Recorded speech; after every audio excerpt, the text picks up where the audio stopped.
Halo Sobat UB TV, kembali lagi dalam program Special Event.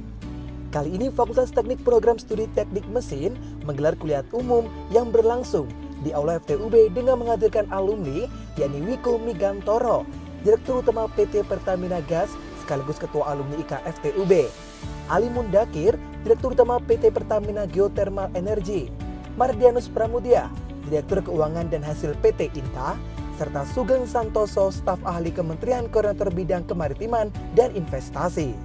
Berikut liputannya untuk Anda. Pertama saya sampaikan terima kasih atas kehadiran tamu undangan, alumni dan juga mahasiswa yang kursinya sampai sekarang meluber. Kalau nggak cukup berdiri saja nggak apa-apa. Ya. Di universitas lain itu kalau nggak cukup biasa dia kuliah sampai duduk atau berdiri, ya kan? Karena hari ini kita mendapatkan kesempatan yang luar biasa. Sangat sulit untuk mendatangkan Pak Wiko Migantoro, ya kan, dua direktur di Pertamina Group untuk bisa hadir bareng itu. Menentukan tanggalnya itu negonya berbulan-bulan. Serius, negonya berbulan-bulan. Apalagi ditambah, ya kan, Pak Sugeng sama Pak Mardianus. Luar biasa ya kesempatan hari ini. Oke, langsung untuk sesi pertama kita akan membahas tentang energi. Yang pertama itu mohon bisa ke panggung Bapak yang terhormat Bapak Wiko Migantoro. Beliau meniti karir di Pertamina Group itu sangat lama ya. Setelah lulus dari teknik mesin, beliau dari tahun 93 sudah meniti karir di Pertamina EP, Pertamina mulai dari 93 sampai 2013, kemudian sempat dari 2013 ke 2017 itu menjadi Vice President Gas Sourcing di Pertamina Gas dan sampai sekarang menjabat sebagai CEO atau Direktur Utama PT Pertamina Gas. Ya, tepuk tangan buat Pak Wiko.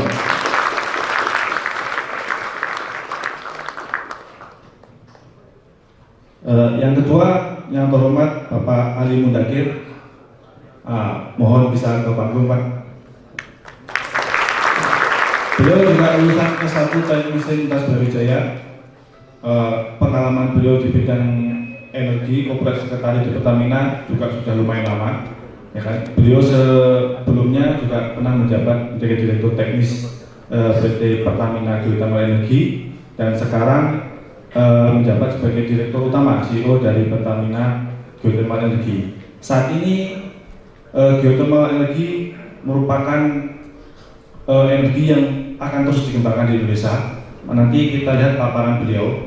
Jadi kalau dilihat sebentar bukannya saling bertolak belakang ya, antara satunya gas boleh dibilang itu adalah carbon base, yang satunya renewable. Tapi ini saling berhubungan terhadap kemandirian energi di Indonesia. Oke, sekali lagi tepuk tangan kepada Bapak Ali Mundakir.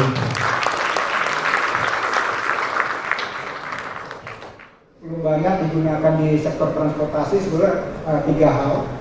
Yang pertama itu perlu regulasi khusus dari pemerintah untuk memaksa orang menggunakan bahan bakar gas. Yang kedua harus ada insentif, mungkin menyediakan converter kit. Yang ketiga edukasi. Ini bagian dari ketiga nih. Sekarang edukasi dulu. Kemudian ada kilang LPG juga. Lanjut. Nah, ini ilustrasi juga bagaimana gas itu sampai dari sumber gas sampai ke konsumennya.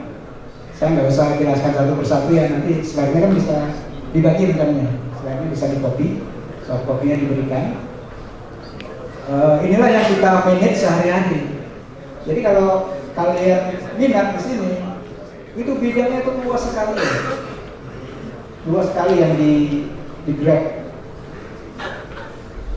Tadi yang saya bilang sampai luasnya saya nggak mengerti semua ini, tapi saya perlu hati-hati untuk mengerti supaya bisa membantu saya nanti.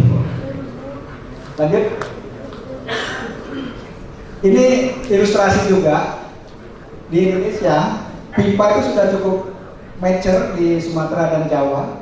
Jadi sumber-sumber gas dari Sumatera Selatan bisa kita bawa ke Jawa, bisa bawa ke utara, bisa juga diekspor ke mana, ke Singapura.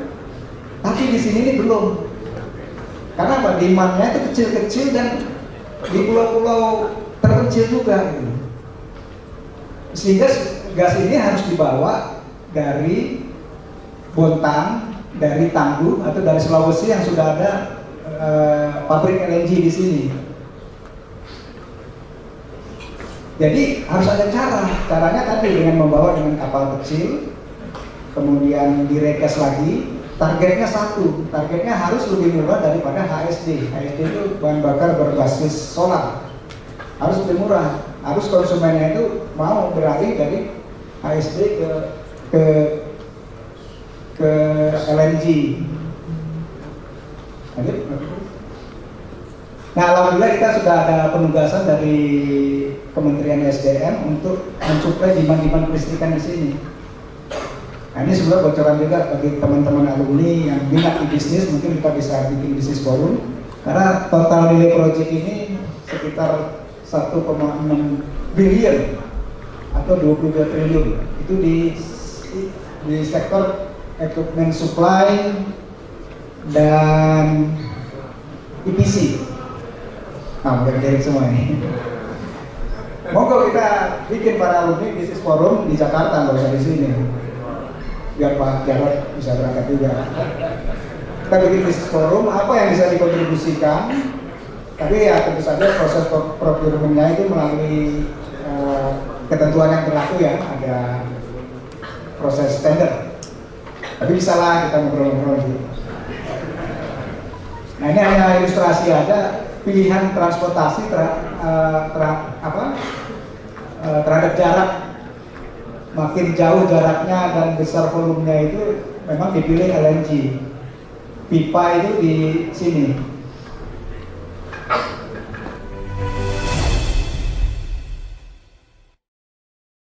Kepada Pak Ali Mudakir terkait dengan geothermal energi, waktu dan tempat saya silakan.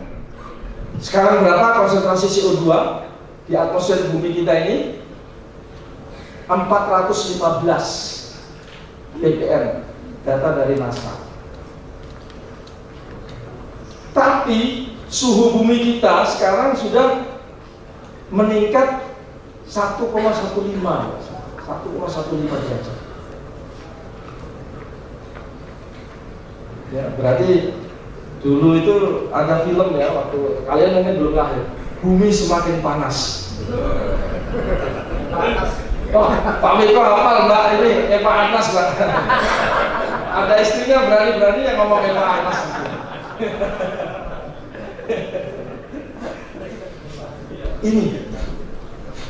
Ini harus kepedulian kita. Dan kita ini tiap hari juga menyumbang emisi karbon. 400 ppm itu berapa sih sebetulnya? Ini kan ppm, nanti kita bicara gram. Kan masih ada kuliah kimia teknik kan ya? Dua kimia teknik 1, kimia teknik 2. Nah, kalau nggak salah saya satu-satunya pertama kali dapat A itu. Kimia teknik 1 ppm CO2 di dalam atmosfer bumi itu setara dengan 2,13 gigaton CO2.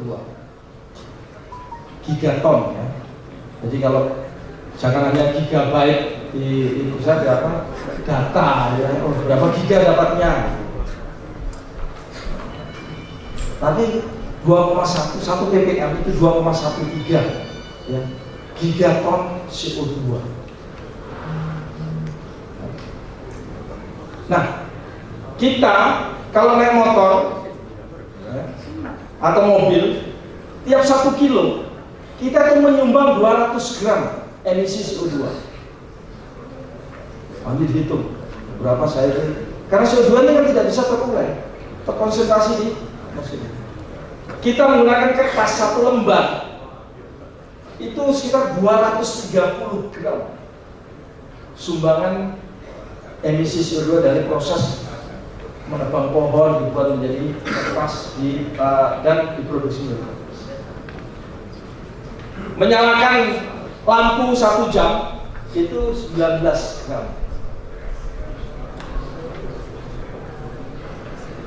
Jadi intinya bahwa kita harus berpikir sebagai engineer, ya, memikirkan bagaimana bisa menyediakan energi yang cukup dan bersih serta ramah. Next. Nah, ada dampaknya nggak sih secara ekonomi? Ada. Ini apa kajian yang dilakukan oleh McKinsey bahwa ada dampak ekonominya dan nilainya cukup fantastis, sampai billion dolar akibat pemanasan global. Kalau kita tidak terasa, ya, karena ada 14.000 pulau. Jadi kalau bumi suhu bumi naik, ada level air laut naik, mungkin 1-2 pulau kita yang hilang nggak ada masalah. Tapi bayangkan negara kepulauan seperti Vanuatu, Fiji, satu negara itu cuma 2 pulau. Kalau permukaan air naik, ya hilang negara itu.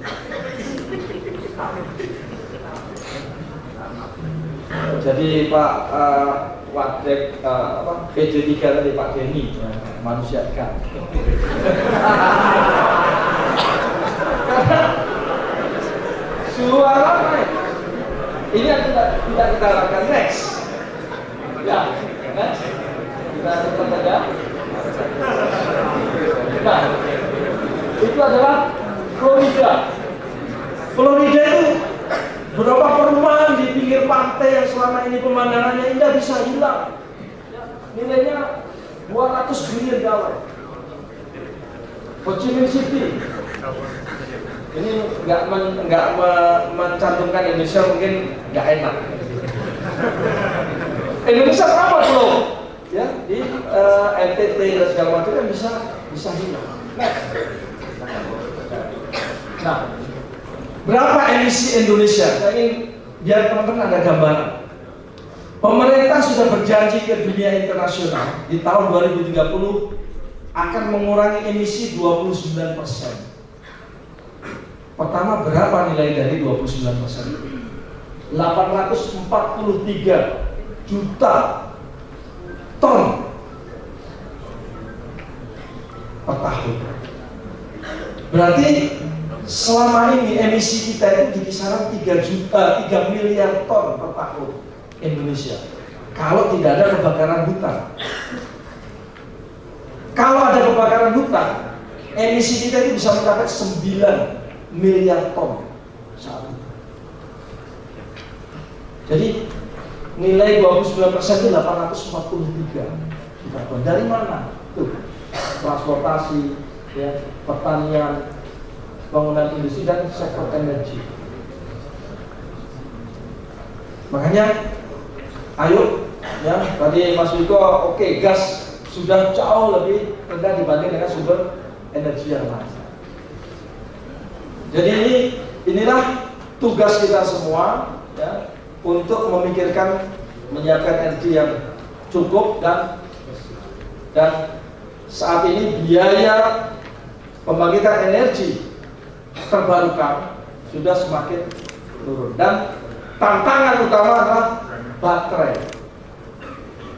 Once teknologi baterai sudah bisa menyimpan lebih lama, saya yakin industri energi terbarukan, baru dan terbarukan akan berkembang.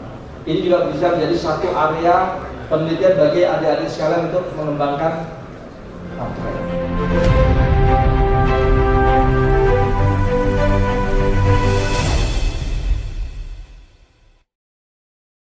Terima kasih, selamat siang, assalamualaikum warahmatullahi wabarakatuh. Para kakak-kakak alumni, para hadirin yang berbahagia. Untuk sesi yang kedua ini akan kami panggil. Yang pertama adalah Mas Ardianus Pramudia, Direktur Keuangan, ya, PT Inka Persero. Dan Dan yang kedua kami panggil yang tidak asing lagi, Mas Sugeng Santoso, staf ahli Menko Maritim bidang ekonomi maritim. Pada sesi yang kedua ini agak berbeda dengan tadi, jadi ini lebih banyak membahas masalah manajemen keuangan dan ekonomi kreatif. Saya kira untuk tren yang sekarang ini menjadi menarik, terutama bagaimana pengelolaan keuangan dalam dunia industri dan bagaimana membuat ide-ide yang terkait dengan ekonomi kreatif yang saat ini sedang didorong oleh pemerintah menjadi bagian dari inovasi dari adik-adik para milenial. Saya kira seperti itu. Sebelumnya akan saya bacakan dulu kurikulum beliau. Yang pertama adalah Mas Pramudia.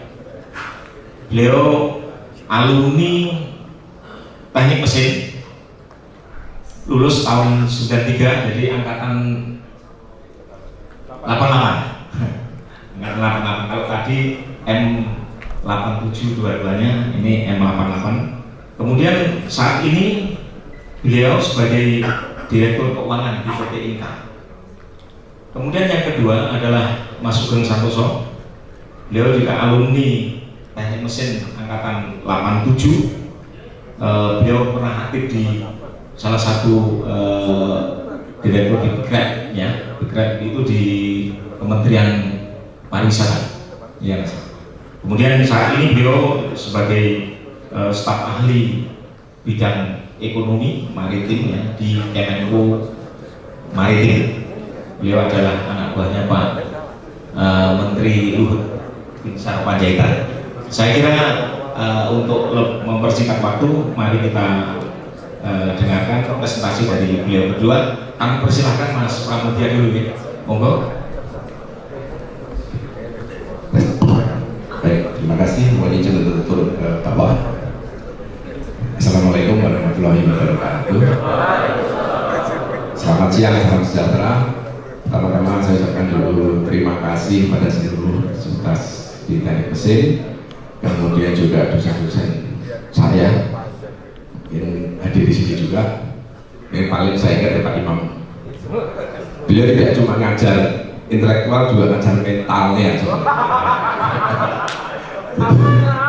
Justru itu yang paling penting sebenarnya, dan itu yang menciri khaskan teknik mesin Brawijaya bandingkan yang lain, ya.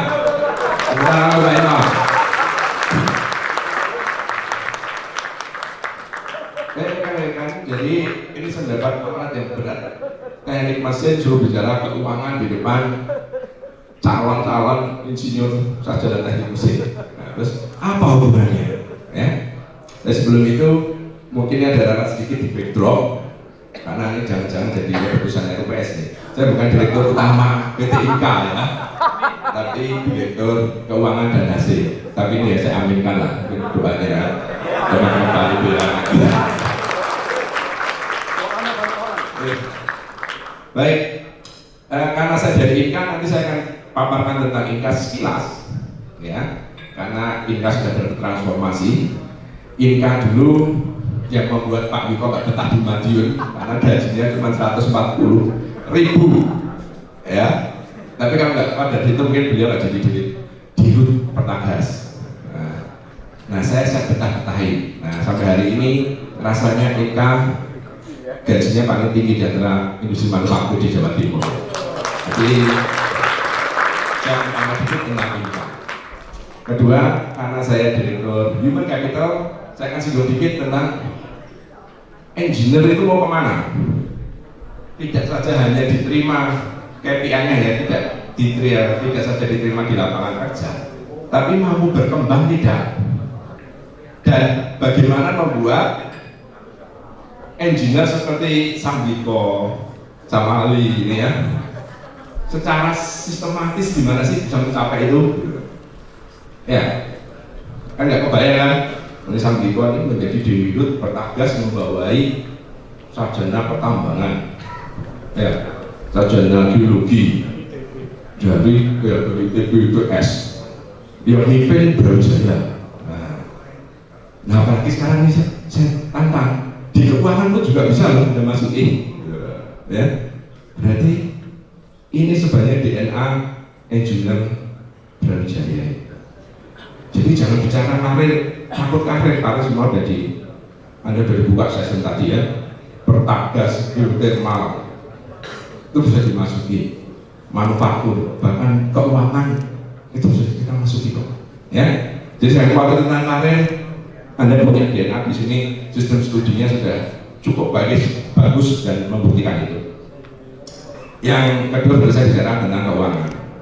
Nah, kenapa Anda perlu tahu tentang keuangan? Nanti saya bicara tentang konsep engineer 5.0. Nah, industri 4.0 sekarang engineer 5.0. Nah, itu karangan saya sendiri sebagai orang asing ya. Nah, lanjut next. Nah, tingkat darah itu next. Intinya adalah bagaimana engineer bisa memegang peranan lebih penting di dalam perusahaan nantinya. Jadi dalam PT Inka gedung baru ya, Taman 1 dibuat, transformasinya mulai dari bengkel, kemudian industri, kemudian bagaimana diakui sebagai industri kereta api. Nah, setelah jadi industri kereta api, bagaimana bisa berjuang dan bersaing dengan industri kereta api lainnya. Ya, transformasi yang sangat berat dan saat ini kita sudah menjadi pemain global. Next. Jadi Inka sekarang varian produknya sudah banyak. Jadi saya mengatakan di kereta api itu ada beda antara gerbong dan kereta. Ya, jangan dibarengkan.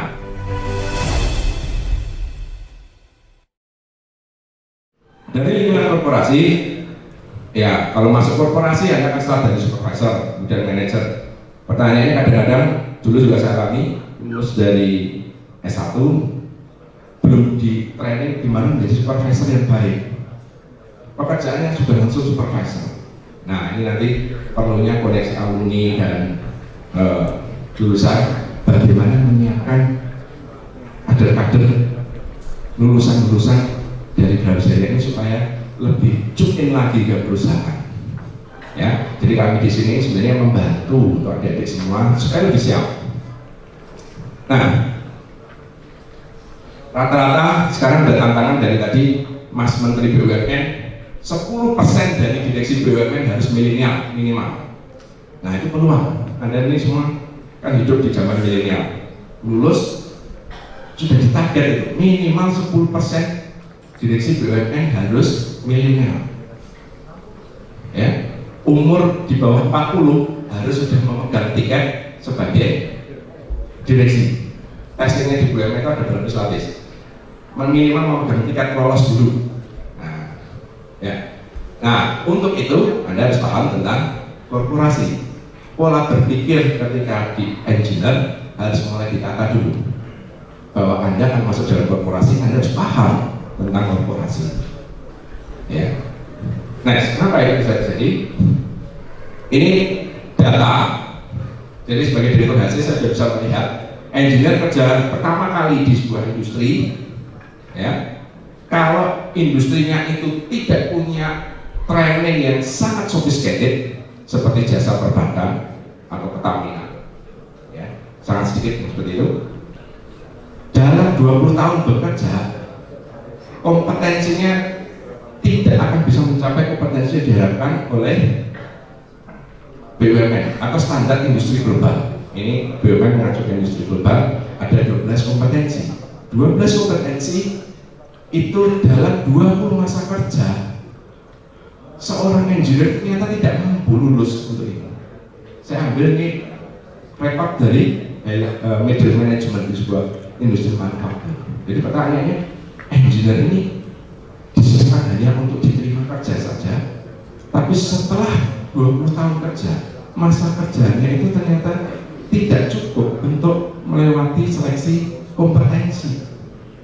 Ada apa ini sebenarnya? Gitu. Nah, oleh karena itu dalam analisis data tadi saya menemukan, oh ini pola berpikir engineer mungkin yang perlu ditambahkan. Ya, next.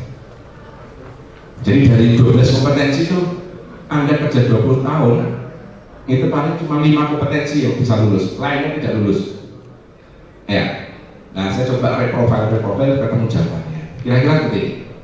Jadi kalau Anda sebagai engineer bisa membuat produk bagus, ya itu lolos engineer 1.0. Produk bagus, produk yang baik visualnya, kualitas bagus, betul-betul engineer. Tapi membuat produk bagus tidak cukup, karena produk itu harus bisa dijual. Gimana ngitung harga jualnya supaya Anda dapat margin? Gimana mendapatkan strategi marketingnya supaya tepat? Makanya Anda perlu mindset orang ekonomi supaya memastikan bisnis Anda itu bisa tumbuh. Namun bisa punya bisnis tapi kontraknya ternyata merugikan Anda, apalagi kerjasama dengan asing, apalagi development.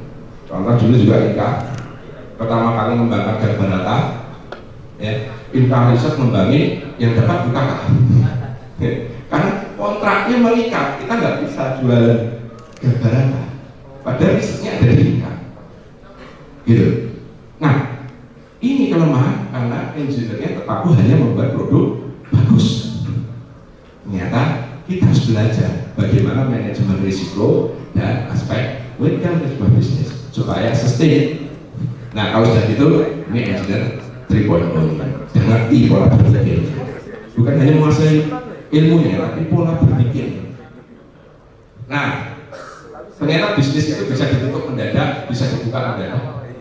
Anda bisa membuat bisnis bagus, dapat order, penerimanya bagus, tiba-tiba ada kebijakan boleh impor dengan 0%, habis sudah bisnis Anda. Nah, Anda belajar bagaimana menjadi sebuah politisi, mendapatkan kesempatan, membuka bisnis baru, opportunity. Nah, terakhir adalah jangan semuanya berkonsep, segera action. Itulah jiwa entrepreneur. Nah, kalau Anda menangkap siklus ini, itulah yang disebut pengalaman korporasi Anda sudah semakin bagus. Begitu masuk sebuah perusahaan, Anda siap untuk berkembang dan siap untuk memaksimalkan potensi Anda mencapai posisi tertinggi. Saya masuk INKA bukan langsung di keuangan. Saya masuk INKA di teknologi, pusat teknologi. Ya, pusatnya industri manufaktur teknologi. Dan di Litbang, pusatnya teknologi. Ya, saya di Litbang. Baru kira-kira 5 tahun yang lalu saya ditarik untuk di keuangan sebagai senior manager keuangan. Jadi saya mulai dari staff di INKA, kemudian 5 tahun yang lalu ditarik ke menjadi senior manager keuangan. Belum genap 4 bulan sudah dipromosikan jadi GM keuangan. Ya, pada saat jadi senior manager keuangan, ya kondisi lagi kritisnya. Biasa industri manufaktur masalah di cash flow biasa. Kritisnya, ya 4 bulan saya naik jadi GM keuangan. Nah, artinya ekosistem justru melihat ternyata engineer bisa ya menghandle. Nah, nanti akan saya ceritakan. Itulah kenapa kita perlu belajar pola berpikir seperti itu. Karena saya belajar dari ini, belajar bagaimana pola berpikir orang ekonomi, orang hukum, orang politis. Ya, makanya mungkin tadi ada 3 semester di luar program studi itu Anda membuka wacana. Pola berpikirnya ditambah, diperkaya. Ya, ini bukan masalah murtad, ini masalah bagaimana Anda meraih peluang yang ada, gitu kan? Nah, saya bersaing menjadi direktur keuangan dan hasil ditugasin oleh BUMN, ya, bukan antar sesama engineer ya, antar sesama.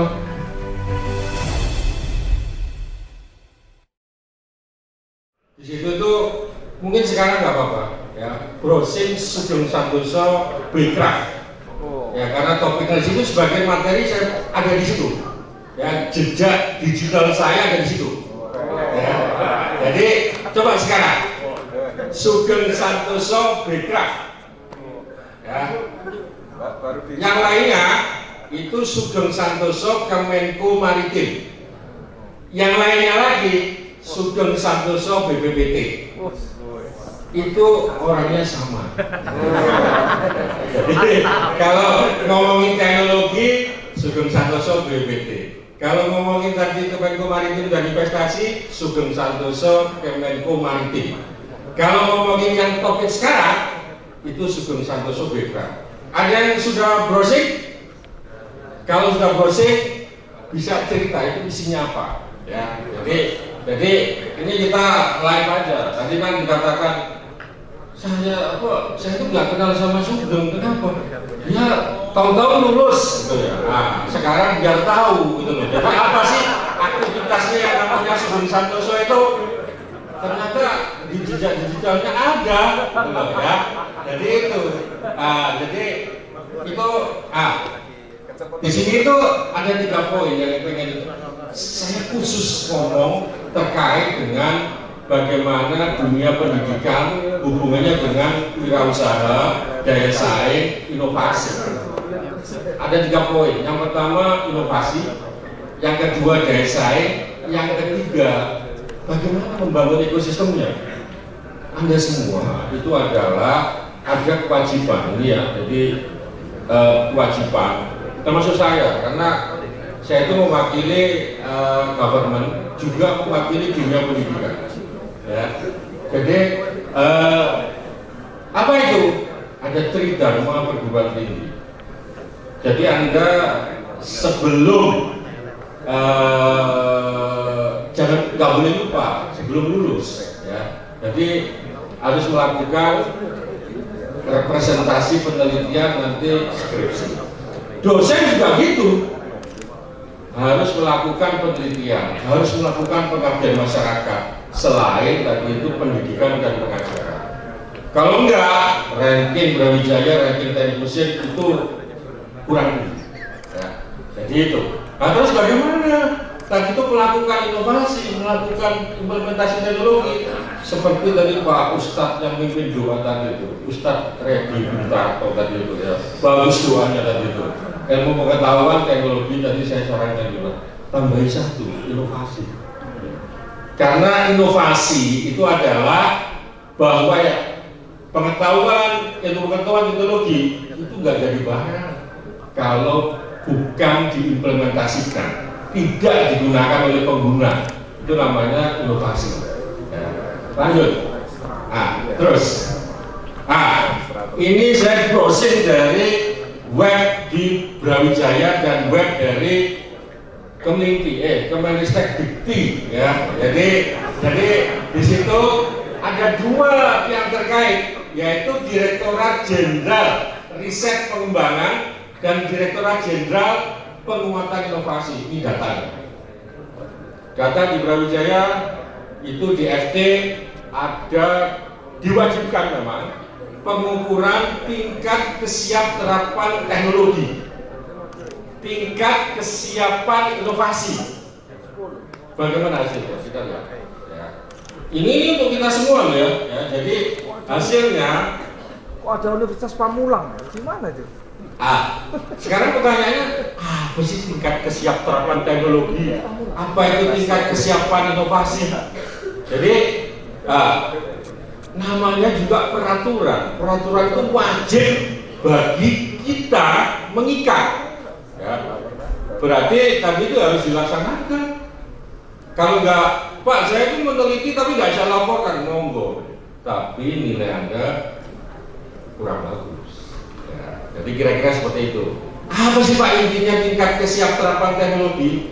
Itu ada 3 poin. Kalau kita punya ide, Anda bikin skripsi, punya ide, maka akan diseminarkan ide Anda itu. Ya. Itu nanti itu tingkat kesiapterapan teknologi itu sampai dengan level 3. Validasi ide Anda. Ya. Kemudian idenya sudah cukup, sudah valid, maka apalagi mesin. Kalau mesin itu ya harus dibuktikan jadi prototipe. Jadi prototipe itu tingkat kesiapterapan teknologi itu 4, 5, 6. Pada saat prototipe itu divalidasi, diuji, itu tingkat kesiapterapan teknologi 6. Ya. Tapi itu baru prototipe. Bagaimana kalau nanti itu dimanfaatkan, diimplementasikan? Nanti jangan-jangan terjadi moral hazard, ya. Apalagi kalau kedokteran, bahaya nanti itu, ya kan? Kalau tadi itu nggak ada sertifikasi, nggak ada standarisasi, nggak ada kekayaan intelektual. Jadi itu masih belum masuk pasar. Itulah yang sebetulnya diukur. Ya, itu yang namanya tingkat kesiapan inovasi, tingkat kesiap terapan teknologi. Bagaimana dengan kita? Bagaimana dengan UB? Tadi ada kampus Merdeka, Merdeka kampus. Itu sebetulnya hari ini kita digenjot outcome impact. Tadi sebetulnya mengarah ke outcome impact. Kemendikbud, Kemendikbud sama. Kemendikbud itu sekarang di bawah koordinasi Kementerian Perekonomian. Berarti apa? Harus menghasilkan outcome impact, harus ada manfaatnya kepada negara, kepada masyarakat. Nanti Prof. Bambang Brojo itu sekarang makanya garis miring Kementerian Riset dan Teknologi garis miring Badan Riset Inovasi Nasional. Ya, dalam rangka tadi itu kata kunci implementasi itu adalah dimanfaatkan. Jadi Mas Nadiem juga dikasih beban gitu, Pak Profesor Bambang Brojo dikasih beban seperti itu. Dalam rangka apa? Supaya bergulir nih. Jangan hanya penelitian berhenti, prototipe berhenti, kemudian belum diimplementasikan. Kira-kira itu.